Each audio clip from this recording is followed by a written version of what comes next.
지난 7주에 걸쳐서 우리는 소아시아 7교회에게 하시는 예수님의 말씀, 즉 성령이 교회들에게 하시는 말씀을 통해 예수님께서 과연 무엇을 기뻐하시고 무엇을 싫어하시는지, 1세기 교회와 성도들의 어떤 모습을 칭찬하시고 또 어떤 모습을 책망하셨는지 하나씩 자세히 살펴보았습니다.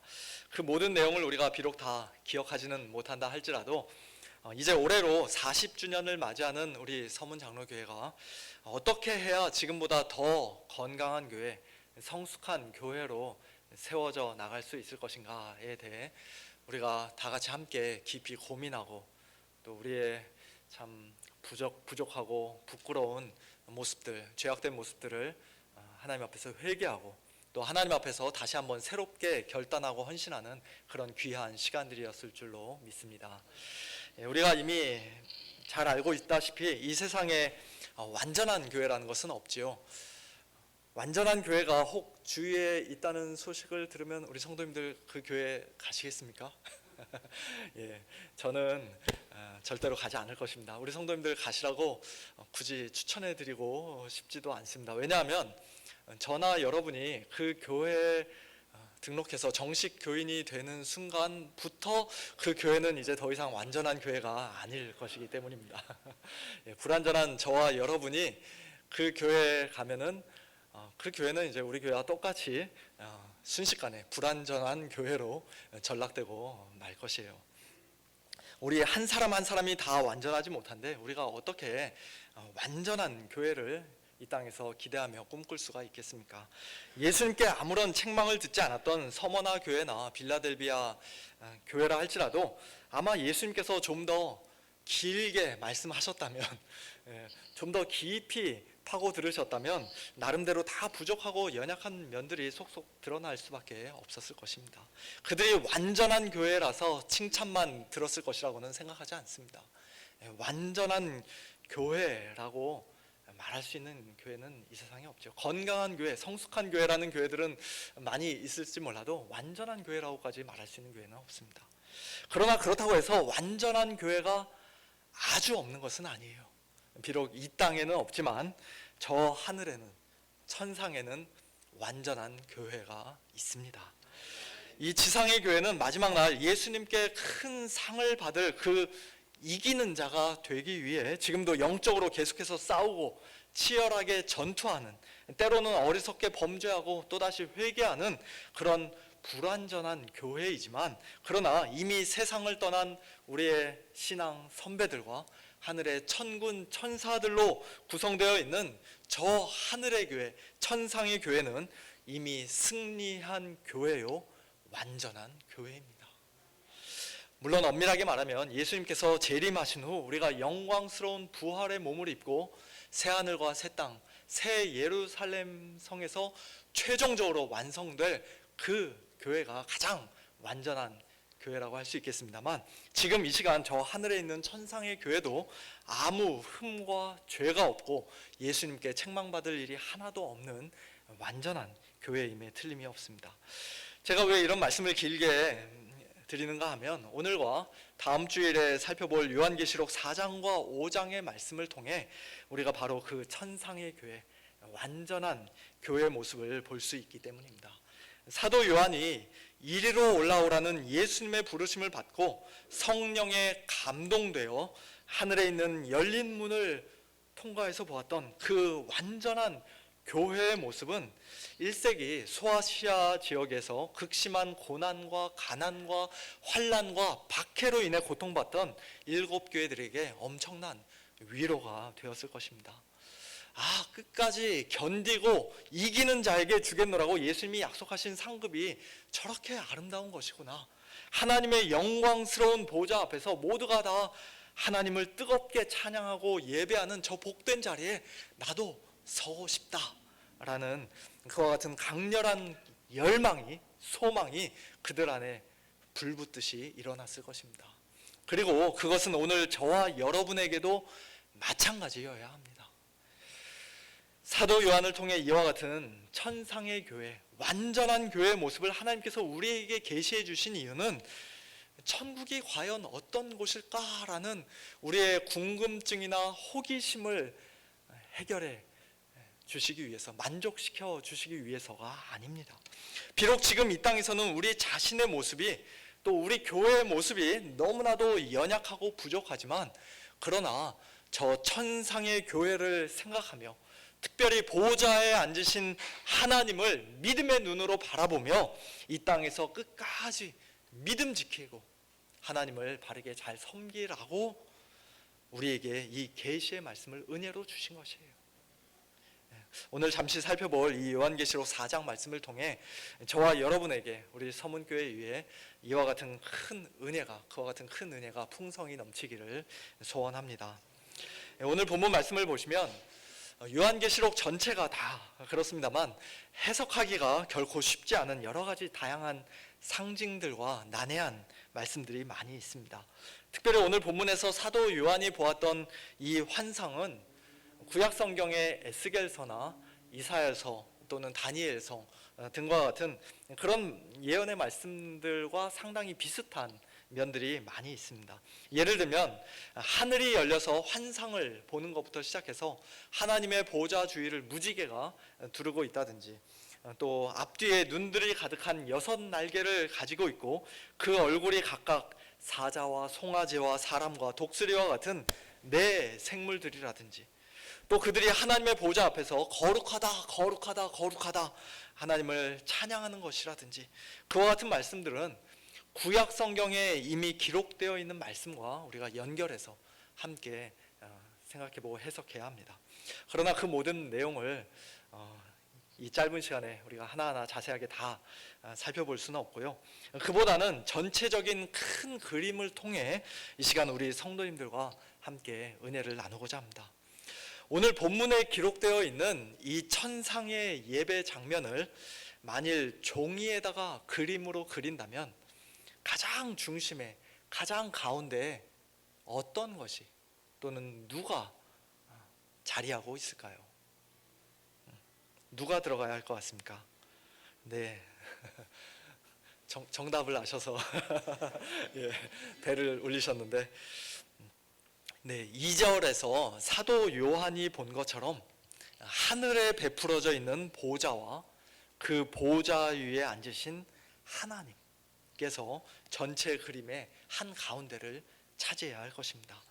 그러나 영이신 하나님의 모습을 우리 눈으로 볼 수 없기 때문에 하나님의 영광의 광채가 그 당시 가장 귀하고 아름다운 보석들인 벽옥과 홍보석과 같이 찬란하게 빛나고 있다고, 또 하나님의 보좌 주위에는 옛날 노아 언약의 징표로 주어졌던 은혜의 무지개가 마치 녹보석과 같은 모양으로 아름답게 둘려져 있다고 그렇게 묘사하고 있습니다. 그 보좌에서는 마치 옛날 시내산에 임재하신 하나님께서 이스라엘 백성들에게 십계명 율법을 주실 때와 같이 번개와 음성과 우레소리가 나오고 있고요. 또 보좌 앞에는 하나님의 7 영이요 완전한 영이신 성령께서 마치 7 등불을 켜놓은 것처럼 계십니다. 그리고 보좌 앞에는 수정과 같은 유리바다가 펼쳐져 있다고 말씀하는데요, 이 모든 것들은 구약시대의 성소와 성전을 연상케 하는 말씀들입니다. 계속해서 하나님의 그 보좌 가운데와 보좌 주위에는, 즉 보좌에서 가장 가까운 주위 사방에는 이상하게 생긴 4생물이 보좌를 둘러서 있고요, 또 그들 바깥에는 24개의 보좌들이 하나님의 보좌를 삥 두르고 있고, 그 보좌들 위에 24 장로들이 흰 옷을 입고 머리에 금관을 쓰고 앉아 있다고 말씀합니다. 여기서 4생물은 아마도 하나님을 가장 가까이서 섬기고 하나님을 호위하는 그런 그룹 천사나 스랍 천사들로서 그 생긴 모양을 통해 짐작해 볼 때 하나님의 모든 피조 세계를 대표하는 그런 천상의 존재들이라고 할 수 있습니다. 또한 24 장로들은 구약시대에 24 반차를 따라 순서대로 하나님을 섬겼던 제사장들과 같은 역할을 하는 천상의 존재들이거나, 아니면 12지파로 상징되는 구약의 성도들과 12 사도로 상징되는 신약의 성도들을 모두 합한 신구약 모든 성도들의 대표라고 할 수 있습니다. 사실 이 4생물이 무엇인지, 또 24 장로가 누구인지에 대해서는 10가지도 넘는 굉장히 다양한 해석들이 있기 때문에 딱 이것이다라고 단정적으로 말씀드리기가 쉽지 않습니다만, 한 가지 분명한 사실은 그들 모두가 다 하나님의 보좌를 중심으로 지금 삥 둘러서 있다는 것이에요. 둘러서서 가만히 앉아만 있는 것이 아니라 그들은 밤낮 쉬지 않고 하나님을 찬양하고 있습니다. 그런데 요한계시록 말씀을 우리가 좀 더 이렇게 쭉 읽어 나가다 보면 우리는 하나님을 찬양하는 무리들이 그들이 다가 아니라는 사실을 발견하게 됩니다. 바로 다음 장인 5장 11절과 12절 말씀을 보면 하나님의 보좌와 내 생물들과 24 장로들을 둘러선 많은 천사들이, 그 수가 만만이요 천천이나 되는 수많은 천사들이 큰 음성으로 하나님을, 여기서는 특별히 죽임당하신 어린 양 예수 그리스도를 찬양합니다. 능력과 부와 지혜와 힘과 존귀와 영광과 찬송을 받으시기에 합당하도다. 그리고 그 찬양에는 하늘의 천사들뿐만 아니라 이 땅에 있는 모든 피조물도 함께 동참한다고 5장 13절에서는 말씀합니다. 내가 또 들으니 하늘 위에와 땅 위에와 땅 아래와 바다 위에와 또 그 가운데 모든 피조물이 이르되 보좌에 앉으신 이와 어린 양에게 찬송과 존귀와 영광과 권능을 세세토록 돌릴지어다. 이 세상 모든 피조물이 하나님과 어린 양에게 찬양을 하는 장면, 상상만 해도 너무나 멋지고 놀랍지 않습니까? 그런데 그런 놀라운 장면까지도 끝이 아니라고, 다가 아니라고 성경은 또 말씀하고 있어요. 수많은 천사들과 모든 피조물이 하나님과 어린 양을 찬양하는 그 웅장한 찬양의 대열에 구원받은 우리 모든 성도들도 함께 동참하게 될 것을 사도 요한은 환상 가운데서 보았습니다. 7장 9절과 10절 말씀인데요. 이 일 후에 내가 보니 각 나라와 족속과 백성과 방언에서 아무도 능히 셀 수 없는 큰 무리가 나와 흰옷을 입고 손에 종려 가지를 들고 보좌 앞과 어린 양 앞에 서서 큰 소리로 외쳐 이르되 구원하심이 보좌에 앉으신 우리 하나님과 어린 양에게 있도다. 아멘이죠. 아멘입니다. 너무나도 아름답고 감격스러운 장면이 아닐 수가 없습니다. 이와 같은 큰 그림을 통해서 볼 때 하늘 예배 중심에는 보좌에 앉으신 성부 하나님께서, 또 5장부터 등장하는 어린 양 예수 그리스도께서, 그리고 하나님의 7 영이신 성령님까지 삼위 하나님께서 자리하고 계신다는 사실을 우리가 분명히 알 수 있습니다. 신기하게 생긴 내 생물이나 24 장로가 예배의 주인공이 아니에요. 수많은 천사들이나 모든 피조물들이, 심지어는 구원받은 우리 성도들조차도 예배의 주인공이 아닙니다. 오직 하나님께서 홀로 주인공이십니다. 모두가 다 하나님의 보좌를 삥 둘러서서 하나님의 보좌 앞에 서거나 그 앞에 엎드려서 큰 소리로 하나님을 찬양합니다. 사랑하는 성도 여러분, 이 시간 오늘 우리가 드리고 있는 이 예배도 그와 같아야 할 줄로 믿습니다. 오늘 우리가 드리고 있는 이 예배의 중심에는 저와 여러분이 아니라 하늘 보좌에 앉으신 하나님이 계셔야 합니다. 오늘 모처럼 예배 한번 참석해 볼까 큰 맘 먹고 선심 써서 여러분이 지금 이 자리에 와 계신 것이 아니에요. 오늘 예배는 별로였어. 예배를 통해서 별다른 은혜를 받지 못했어. 소위 은혜라는 것을 우리가 받았는가 못 받았는가도 사실은 그렇게 중요한 것이 아닙니다. 예배가 끝났는데도 우리 마음속에 아무런 감동이 없고 어떤 찡한 것이 없으면 아까운 시간과 자동차 가스만 낭비한 것입니까? 아닙니다.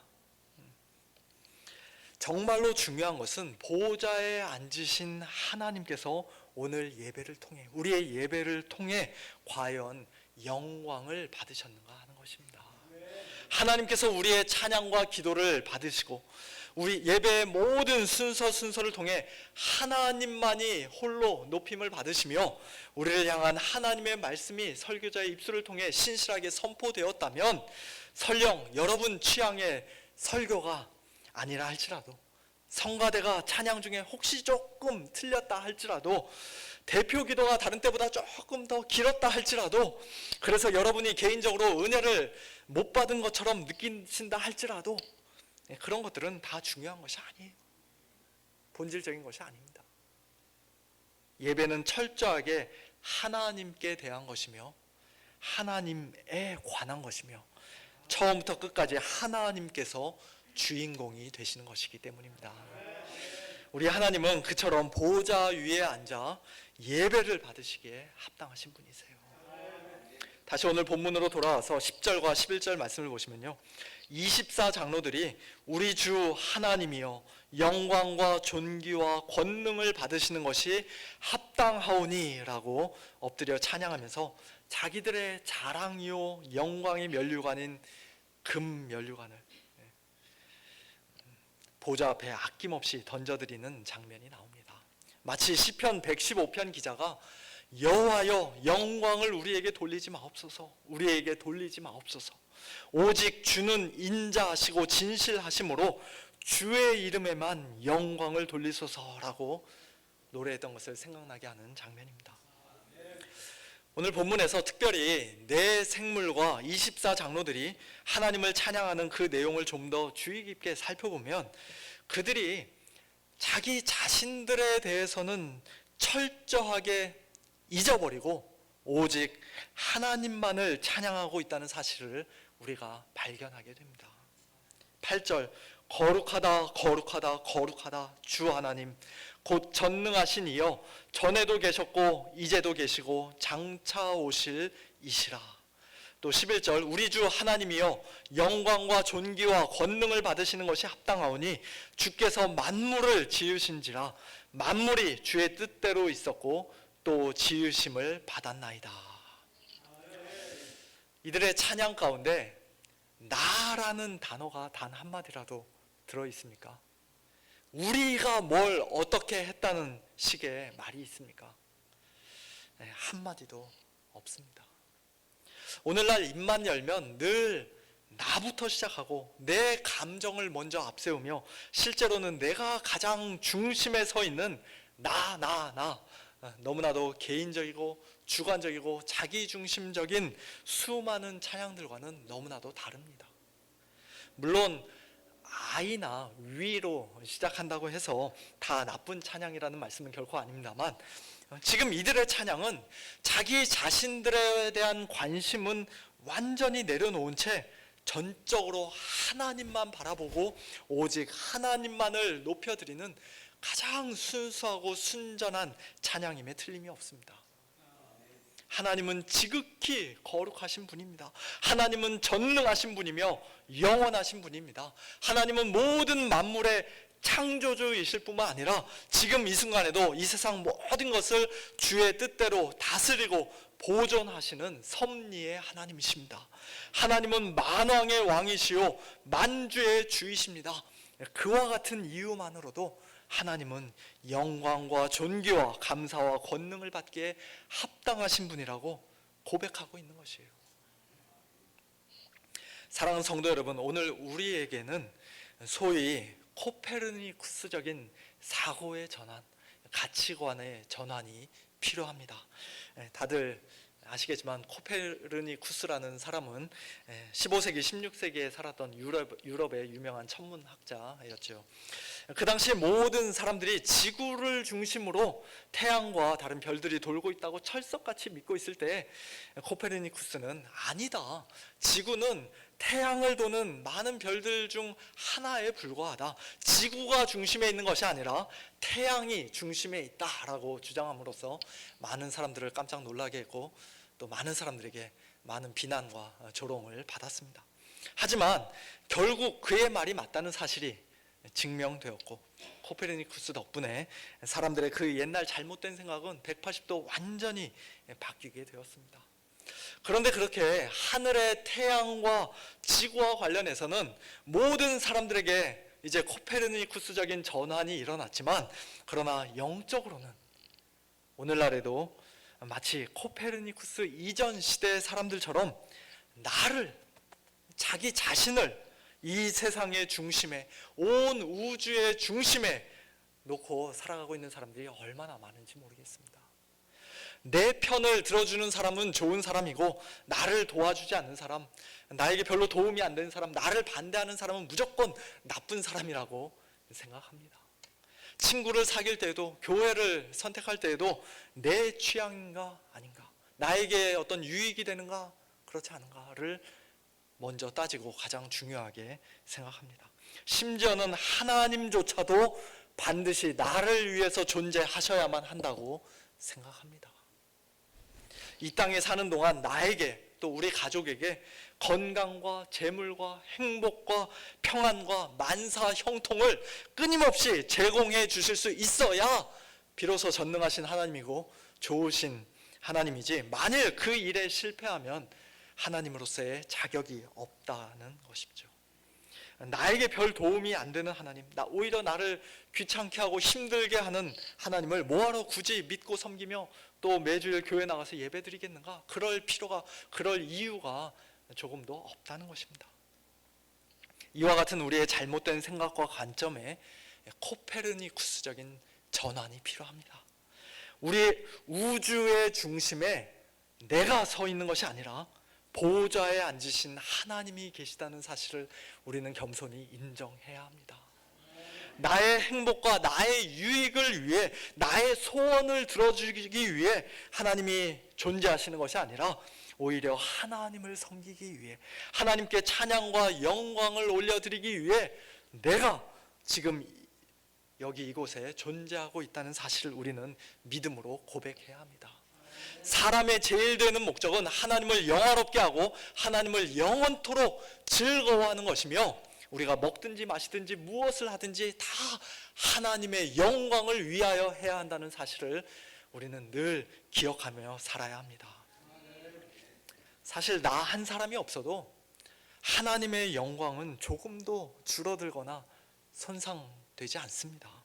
내가 부하든지 가난하든지 건강하든지 병약하든지 즐겁든지 슬프든지 형통하든지 곤고하든지 심지어는 살든지 죽든지 지금 나의 현재 상태와 내가 처해 있는 상황과는 아무런 상관없이 그것들을 초월하여서 하나님은 언제나 가장 거룩하시며 가장 전능하시며 가장 지혜로우시며 가장 의로우시며 가장 선하시며 어제나 오늘이나 영원토록 변함이 없으신 하나님이십니다. 우리의 창조주로서, 우리의 구원자로서, 우리의 주님으로서 하나님은 언제나 존귀와 영광을 받기에 합당하신 분입니다.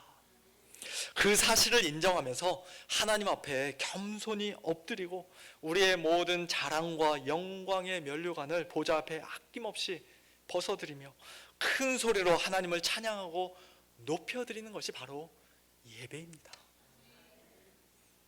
저와 여러분이 그렇게 하나님의 보좌를 향하여 무릎 꿇고 엎드려 온 마음 다해 찬양하고 전심으로 예배할 때 그와 같은 우리의 예배를 통하여 하나님께서 영광 받으실 뿐만 아니라 우리 자신들에게도 실제로는 그것이 가장 큰 행복이요 진정한 기쁨이 되는 줄로 믿습니다. 사랑하는 성도 여러분, 이 시간 고개를 돌려서 좌우를 한번 둘러보시기 바랍니다. 어떻습니까? 오늘 우리의 모습은, 우리 교회의 모습은 솔직히 많이 연약하고 초라하지 않습니까? 옆 사람을 바라보아도 그렇고 앞에 서 있는 저를 바라보셔도 그렇고 참 완전한 교회와는 상당히 거리가 먼 그와 같은 교회입니다. 하지만 이 시간 우리가 믿음의 눈을 가지고 고개를 높이 들면 활짝 열린 문을 통해 사도 요한이 일찍이 보았던 하나님의 보좌와 또 그 보좌에 앉으신 하나님의 놀라운 영광이 오늘 이 예배를 드리고 있는 우리 한가운데에도 찬란하게 빛나고 있는 것을 우리가 볼 수 있습니다. 믿음의 귀를 가지고 가만히 귀 기울여 들으면 내 생물과 24장로들이, 더 나아가 수많은 천사들과 모든 피조물과 또 능히 셀 수 없는 큰 무리의 성도들이 보좌에 앉으신 하나님과 어린 양 예수 그리스도를 지금 이 시간 우리와 함께 큰 소리로 찬양하는 것을 우리가 들을 수 있습니다. 들리시나요? 안 들리십니까? 믿음의 귀로 들어보십시오. 지금 우리만 찬양하고 있는 것이 아니에요. 하나님의 보좌 앞에서 지금 큰 찬양이 울려 퍼지고 있습니다. 그리고 보좌에 앉으신 하나님을 바라보았던 그 믿음의 눈으로 이제 옆 사람을 다시 한번 바라보면, 방금 전까지만 해도 그렇게 참 약하고 초라해 보였던 사람이, 심지어는 내 마음에 별로 안 들었던 사람일지라 할지라도 그 사람 역시도 장차 하나님을 큰 소리로 찬양하는 그 복된 성도들의 무리 가운데 흰 옷을 입고 손에 종려가지를 들고 서서 하나님을 뜨겁게 찬양하게 될 그 모습을 우리가 미리 볼 수 있을 것입니다. 오늘 우리가 드리고 있는 이 예배는 결코 시시한 것이 아닙니다. 교회 건물의 크기가 사람의 많고 적음이 중요한 것이 아닙니다. 지금 이곳에서부터 우리는 사실 천상의 예배를 드리고 있는 것이에요. 매주일 하나님의 백성들이 함께 모여 영과 진리로 아버지께 예배 드릴 때마다 우리는 완전한 교회인 천상의 예배에 믿음으로 함께 참여하는 것입니다. 하나님의 보좌 앞으로 높이 올라가 보좌에 앉으신 하나님과 어린 양 앞에 서서 큰 소리로 찬양하는 그 놀라운 영광과 감격과 기쁨을 이 땅에서부터 조금이나마 미리 맛보는 것입니다. 그리고 지금은 아주 조금밖에 맛볼 수 없는 그 하늘의 영광과 감격과 기쁨을 마침내 온전히 풍성히 영원히 맛보고 누리게 될 그 마지막 날을 간절히 기대하고 사모하면서 천국의 소망 가지고 이 땅에서 또 한 주간을 하나님의 백성답게 참된 예배자답게 사는 것입니다. 그것이 우리 성도들의 모습이에요. 매주일 함께 모여 예배드릴 때뿐만 아니라 매일매일의 일상에서도 어디서 무슨 일을 하든지 먹든지 마시든지 무엇을 하든지 하늘 보좌에 앉으신 하나님을 가장 중심에 모시고 하나님 앞에 겸손히 엎드려 하나님을 큰 소리로 찬양하며 하나님을 언제나 영화롭게 드리는 복된 저와 여러분, 우리 모두가 다 될 수 있기를 예수님의 이름으로 축원합니다. 함께 기도하겠습니다. 찬양과 영광 받기에 합당하신 하나님 아버지, 감사합니다. 일찍이 사도 요한에게 계시해 주셨던 천상교회의 놀라운 영광을 오늘 말씀을 통해 저희들에게도 보여주시고 또 깨달아 알게 하시니 참으로 감사합니다. 지금 이 시간에도 보호자에 앉으셔서 저희들의 예배를 받으시는 하나님을, 지극히 거룩하고 전능하신 하나님을 비록 저희들의 육신의 눈으로는 보지 못하지만 믿음의 눈으로 바라보며 천상의 성도들과 함께 하나님을 큰 소리로 찬양하고 높여드리는 우리 모든 서문교회 성도님들이 다 될 수 있도록 하나님 아버지 저희들에게 은혜를 베풀어 주시옵소서. 예배드리는 이 한 시간뿐만 아니라 저희들의 나머지 일주일간의 모든 삶 속에서도 언제나 하나님의 보좌를 저희 삶의 중심에 모시고 살기를 소원합니다. 저희들에게 믿음 위에 믿음을 더해 주시고 코페르니쿠스적인 전환을 허락하여 주셔서 보좌에 앉으신 하나님의 다스림과 통치에 겸손히 순종하는 복된 자들이 다 될 수 있도록 인도하여 주시옵소서. 하나님 아버지, 특별히 지금 큰 고통과 슬픔 가운데 있는 우크라이나 땅을 위해 기도합니다. 참 절대 권력자처럼 보이는 푸틴의 탐욕과 야욕을 막을 사람이 없어 모두가 발을 동동 구르며 안타까워하고 있는 이런 상황 속에서도 보호자에 앉으신 하나님께서 진정한 왕이시요 만왕의 왕이심을 저희들 믿습니다. 큰 악을 속히 심판하여 주시고 우크라이나 땅의 자유와 평화를 허락하여 주시옵소서.